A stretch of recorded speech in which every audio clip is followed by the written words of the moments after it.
सांगली हादरली. पाकिस्तानी गँगस्टरच्या संपर्कात सांगली कोल्हापुरातील तरुण. एटीएसची मोठी कारवाई.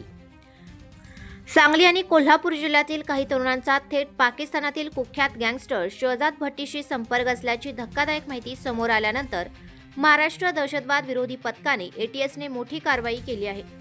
या प्रकरणात सांगली आणि कोल्हापूर जिल्ह्यातील तब्बल 7 तरुणांना ताब्यात घेऊन त्यांची कसून चौकशी सुरू करण्यात आली आहे.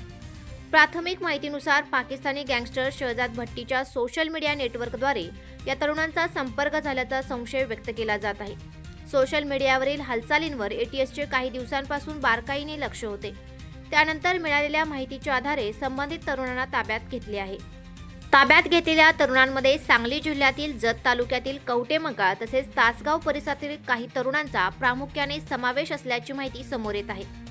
या तरुणांचा नेमका उद्देश काय होता, त्यांना पाकिस्तानातून कोणत्या प्रकारच्या सूचना किंवा प्रलोभने दिली जात होती का, तसेच देशविरोधी कारवाया किंवा स्थानिक पातळीवरील गुन्हेगारीसाठी त्यांचा वापर केला जाणार होता का, याचा सर्वकष तपास एटीएस कडून सुरू आहे. सुरक्षेच्या दृष्टीने हे प्रकरण अत्यंत गंभीर मानले जात असून ताब्यातील सर्व तरुणांची अज्ञातस्थळी चौकशी सुरू आहे. त्यांच्या mobile phone, social media accounts आणि डिजिटल व्यवहारांची तपासणी केली जात आहे. या चौकशीतून आणखी काही धक्कादायक माहिती समोर येण्याची शक्यता तपास यंत्रणांनी व्यक्त केली आहे. दरम्यान या संपूर्ण प्रकरणामुळे सांगली आणि कोल्हापूर जिल्ह्यात एकच खळबळ उडाली असून नागरिकांमध्येही चिंतेचे वातावरण निर्माण झाले आहे.